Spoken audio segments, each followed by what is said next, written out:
The Remarkable Rocket by Oscar Wilde. The king's son was going to be married, so there were general rejoicings. He had waited a whole year for his bride, and at last she had arrived. She was a Russian princess, and had driven all the way from Finland in a sledge drawn by 6 reindeer. The sledge was shaped like a great golden swan, and between the swan's wings lay the little princess herself. Her long ermine cloak reached right down to her feet. On her head was a tiny cap of silver tissue, and she was as pale as the snow palace in which she had always lived. So pale was she that as she drove through the streets all the people wondered. "She is like a white rose," they cried, and they threw down flowers on her from the balconies. At the gate of the castle, the prince was waiting to receive her. He had dreamy violet eyes, and his hair was like fine gold. When he saw her, he sank upon one knee and kissed her hand. "Your picture was beautiful," he murmured, "but you are more beautiful than your picture." And the little princess blushed. "She was like a white rose before," said a young page to his neighbor, "but she is like a red rose now." And the whole court was delighted. For the next 3 days, everybody went about saying, "White rose, red rose, red rose, white rose." And the king gave orders that the page's salary was to be doubled. As he received no salary at all, this was not of much use to him, but it was considered a great honor and was duly published in the court gazette. When the 3 days were over, the marriage was celebrated. It was a magnificent ceremony, and the bride and bridegroom walked hand in hand under a canopy of purple velvet embroidered with little pearls. Then there was a state banquet, which lasted for 5 hours. The prince and princess sat at the top of the great hall and drank out of a cup of clear crystal. Only true lovers could drink out of this cup, for if false lips touched it, it grew grey and dull and cloudy. "It's quite clear that they love each other," said the little page, "as clear as crystal," and the king doubled his salary a second time. "What an honor!" cried all the courtiers. After the banquet, there was to be a ball. The bride and bridegroom were to dance the rose dance together, and the king had promised to play the flute. He played very badly, but no one had ever dared to tell him so, because he was the king. Indeed, he knew only 2 airs, and was never quite certain which one he was playing. But it made no matter, for whatever he did, everybody cried out, "Charming, charming." The last item on the program was a grand display of fireworks, to be let off exactly at midnight. The little princess had never seen a firework in her life, so the king had given orders that the royal pyrotechnist should be in attendance on the day of her marriage. "What are fireworks like?" she had asked the prince one morning as she was walking on the terrace. "They are like the aurora borealis," said the king, who always answered questions that were addressed to other people, "only much more natural. I prefer them to stars myself, as you always know when they are going to appear, and they are as delightful as my own flute playing. You must certainly see them." So at the end of the king's garden, a great stand had been set up, and as soon as the royal pyrotechnist had put everything in its proper place, the fireworks began to talk to each other. "The world is certainly very beautiful," cried a little squib. "Just look at those yellow tulips. Why, if they were real crackers, they could not be lovelier. I am very glad I have traveled. Travel improves the mind wonderfully and does away with all one's prejudices." "The king's garden is not the world, you foolish squib," said a big Roman candle. "The world is an enormous place, and it would take you 3 days to see it thoroughly." "Any place you love is the world to you," exclaimed a pensive Catherine Wheel, who had been attached to an old deal box in early life and prided herself on her broken heart. "But love is not fashionable any more. The poets have killed it. They wrote so much about it that nobody believed them, and I am not surprised. True love suffers and is silent. I remember myself once, but it is no matter now. Romance is a thing of the past." "Nonsense," said the Roman candle. "Romance never dies. It is like the moon and lives forever. The bride and bridegroom, for instance, love each other very dearly. I heard all about them this morning from a brown paper cartridge who happened to be staying in the same drawer as myself and knew the latest court news." But the Catherine Wheel shook her head. "Romance is dead, romance is dead, romance is dead," she murmured. She was one of those people who think that if you say the same thing over and over a great many times, it becomes true in the end. Suddenly, a sharp, dry cough was heard, and they all looked round. It came from a tall, supercilious-looking rocket who was tied to the end of a long stick. He always coughed before he made any observation, so as to attract attention. "Ahem, ahem," he said, and everybody listened except the poor Catherine Wheel, who was still shaking her head and murmuring, "Romance is dead." "Order, order," cried out a cracker. He was something of a politician and had always taken a prominent part in the local elections, so he knew the proper parliamentary expressions to use. "Quite dead," whispered the Catherine Wheel, and she went off to sleep. As soon as there was perfect silence, the rocket coughed a third time and began. He spoke with a very slow, distinct voice, as if he was dictating his memoirs, and always looked over the shoulder of the person to whom he was talking. In fact, he had a most distinguished manner. "How fortunate it is for the king's son," he remarked, "that he is to be married on the very day on which I am to be let off. Really, if it had been arranged beforehand, it could not have turned out better for him, but princes are always lucky." "Dear me," said the little squib, "I thought it was quite the other way, and that we were to be let off in the prince's honour." "It may be so with you," he answered. "Indeed, I have no doubt that it is. But with me it is different. I am a very remarkable rocket, and come of remarkable parents. My mother was the most celebrated Catherine Wheel of her day, and was renowned for her graceful dancing. When she made her great public appearance, she spun round 19 times before she went out, and each time that she did so, she threw into the air 7 pink stars. She was 3 feet and a half in diameter, and made of the very best gunpowder. My father was a rocket like myself, and of French extraction. He flew so high that the people were afraid that he would never come down again. He did, though, for he was of a kindly disposition, and he made a most brilliant descent in a shower of golden rain.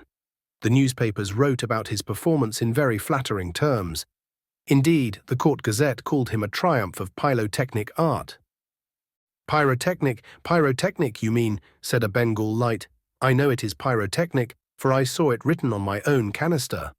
"Well, I said pyrotechnic," answered the rocket in a severe tone of voice, and the Bengal light felt so crushed that he began at once to bully the little squibs in order to show that he was still a person of some importance. "I was saying," continued the rocket, "what was I saying?" "You were talking about yourself," replied the Roman candle. "Of course, I knew I was discussing some interesting subject when I was so rudely interrupted. I hate rudeness and bad manners of every kind, for I am extremely sensitive. No one in the whole world is so sensitive as I am. I am quite sure of that." "What is a sensitive person?" said the cracker to the Roman candle. "A person who, because he has corns himself, always treads on other people's toes," answered the Roman candle in a low whisper, and the cracker nearly exploded with laughter. "Pray, what are you laughing at?" inquired the rocket. "I am not laughing." "I am laughing because I am happy," replied the cracker. "That is a very selfish reason," said the rocket angrily. "What right have you to be happy? You should be thinking about others. In fact, you should be thinking about me. I am always thinking about myself, and I expect everybody else to do the same. That is what is called sympathy. It is a beautiful virtue, and I possess it in a high degree. Suppose, for instance, anything happened to me tonight. What a misfortune that would be for everyone. The prince and princess would never be happy again, their whole married life would be spoiled. And as for the king, I know he would not get over it. Really, when I begin to reflect on the importance of my position, I am almost moved to tears." "If you want to give pleasure to others," cried the Roman candle, "you had better keep yourself dry." "Certainly," exclaimed the Bengal light, who was now in better spirits. "That is only common sense." "Common sense indeed," said the rocket indignantly. "You forget that I am very uncommon and very remarkable. Why, anybody can have common sense, provided that they have no imagination. But I have imagination, for I never think of things as they really are. I always think of them as being quite different.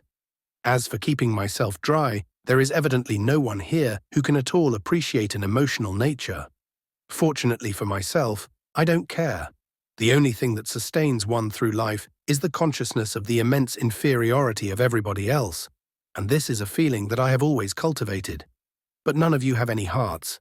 Here you are laughing and making merry, just as if the prince and princess had not just been married." "Well, really," exclaimed a small fire balloon, "why not? It is a most joyful occasion, and when I soar up into the air, I intend to tell the stars all about it. You will see them twinkle when I talk to them about the pretty bride." "Ah, what a trivial view of life," said the rocket, "but it is only what I expected. There is nothing in you, you are hollow and empty. Why, perhaps the prince and princess may go to live in a country where there is a deep river, and perhaps they may have one only son, a little fair-haired boy with violet eyes like the prince himself, and perhaps someday he may go out to walk with his nurse, and perhaps the nurse may go to sleep under a great elder tree, and perhaps the little boy may fall into the deep river and be drowned. What a terrible misfortune! Poor people to lose their only son. It is really too dreadful. I shall never get over it." "But they have not lost their only son," said the Roman candle. "No misfortune has happened to them at all." "I never said that they had," replied the rocket. "I said that they might. If they had lost their only son, there would be no use in saying anything more about the matter. I hate people who cry over spilt milk. But when I think that they might lose their only son, I certainly am very much affected." "You certainly are," cried the Bengal light. "In fact, you are the most affected person I ever met." "You are the rudest person I ever met," said the rocket, "and you cannot understand my friendship for the prince." "Why, you don't even know him," growled the Roman candle. "I never said I knew him," answered the rocket. "I dare say that if I knew him, I should not be his friend at all. It is a very dangerous thing to know one's friends."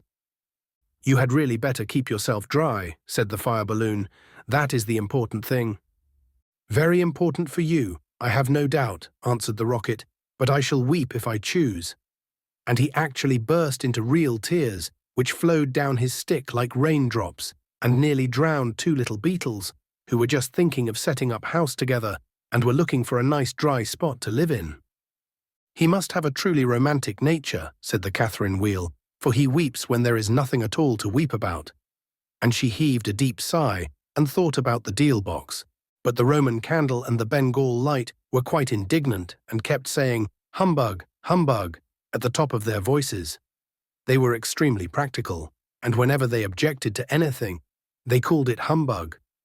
Then the moon rose like a wonderful silver shield, and the stars began to shine, and a sound of music came from the palace. The prince and princess were leading the dance. They danced so beautifully that the tall white lilies peeped in at the window and watched them, and the great red poppies nodded their heads and beat time.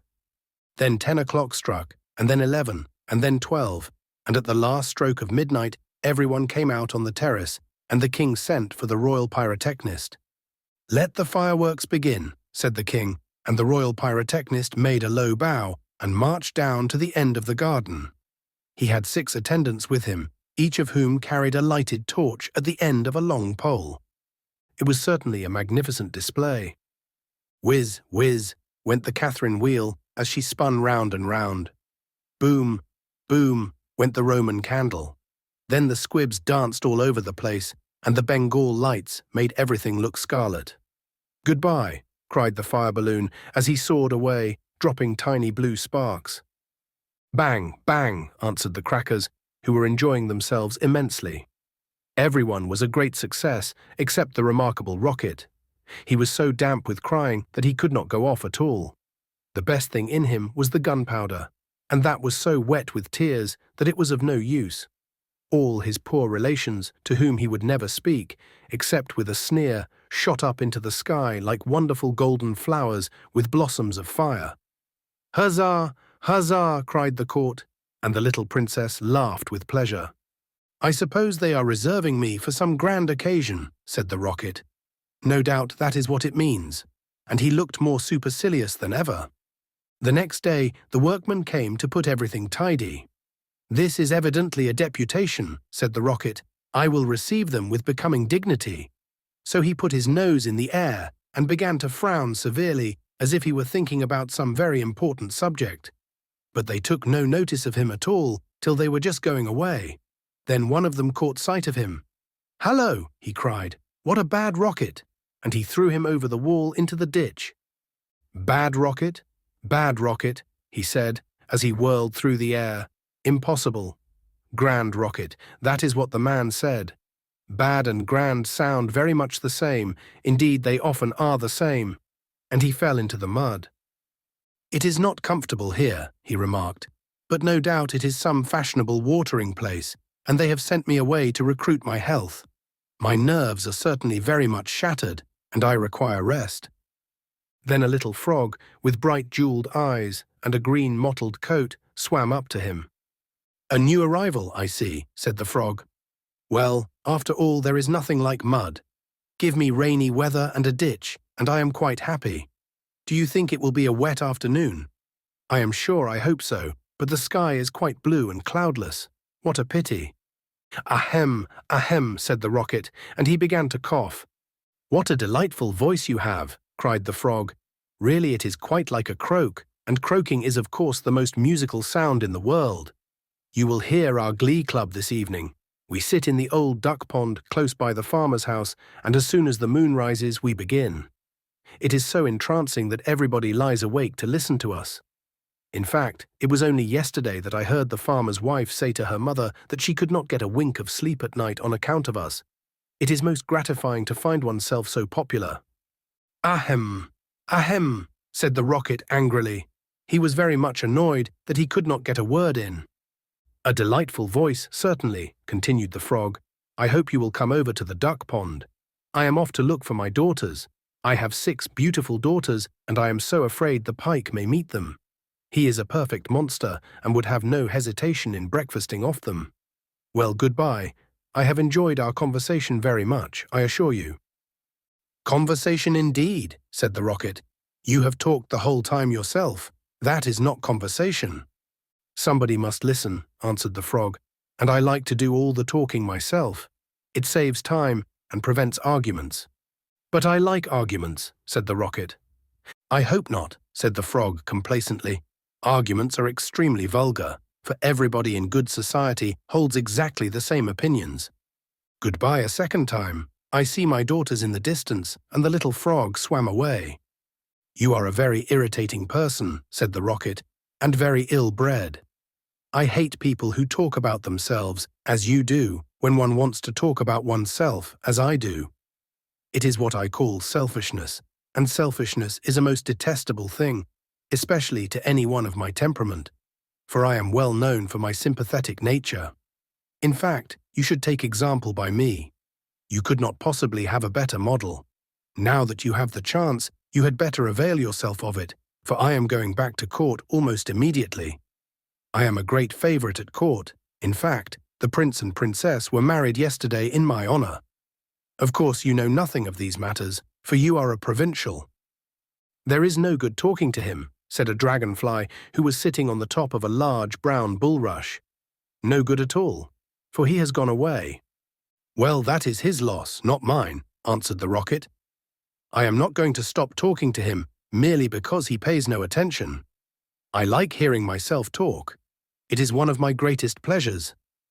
I often have long conversations all by myself, and I am so clever that sometimes I don't understand a single word of what I am saying.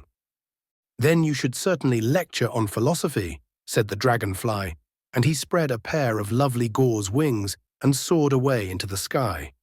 How very silly of him not to stay here, said the rocket. I am sure that he has not often got such a chance of improving his mind. However, I don't care a bit. Genius like mine is sure to be appreciated some day. And he sank down a little deeper into the mud. After some time, a large white duck swam up to him.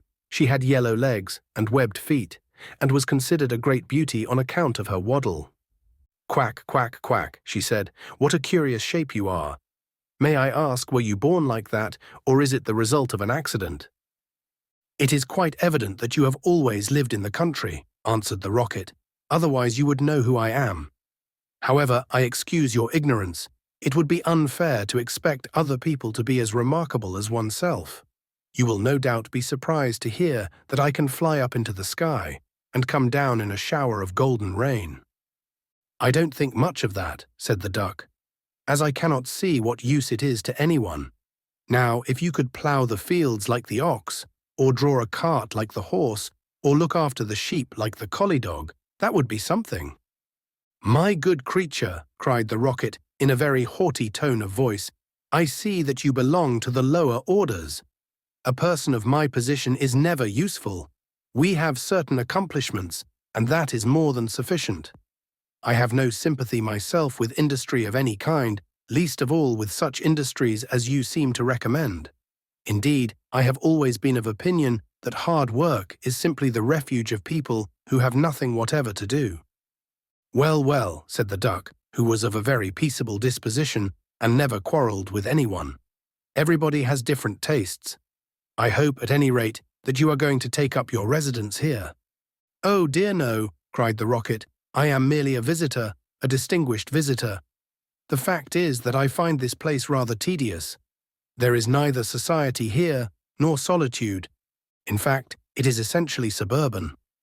I shall probably go back to court, for I know that I am destined to make a sensation in the world." "I had thoughts of entering public life once myself," remarked the duck. "There are so many things that need reforming. Indeed, I took the chair at a meeting some time ago, and we passed resolutions condemning everything that we did not like. However, they did not seem to have much effect. Now I go in for domesticity and look after my family." "I am made for public life," said the rocket, "and so are all my relations, even the humblest of them. Whenever we appear, we excite great attention. I have not actually appeared myself, but when I do so, it will be a magnificent sight. As for domesticity, it ages one rapidly and distracts one's mind from higher things."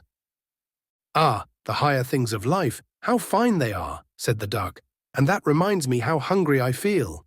And she swam away down the stream, saying, "Quack, quack, quack." Come back, screamed the rocket. "I have a great deal to say to you." But the duck paid no attention to him. "I am glad that she has gone," he said to himself. "She has a decidedly middle-class mind." And he sank a little deeper still into the mud and began to think about the loneliness of genius, when suddenly 2 little boys in white smocks came running down the bank with a kettle and some faggots. "This must be the deputation," said the rocket, and he tried to look very dignified. "Hello," cried one of the boys, "look at this old stick. I wonder how it came here." And he picked the rocket out of the ditch. "Old stick," said the rocket. "Impossible. Gold stick. That is what he said. Gold stick is very complimentary. In fact, he mistakes me for one of the court dignitaries." "Let us put it into the fire," said the other boy. "It will help to boil the kettle." So they piled the faggots together and put the rocket on top and lit the fire. "This is magnificent," cried the rocket. "They are going to let me off in broad daylight so that everyone can see me." "We will go to sleep now," they said, "and when we wake up, the kettle will be boiled." And they lay down on the grass and shut their eyes. The rocket was very damp, so he took a long time to burn. At last, however, the fire caught him. "Now I am going off," he cried, and he made himself very stiff and straight. "I know I shall go much higher than the stars, much higher than the moon, much higher than the sun.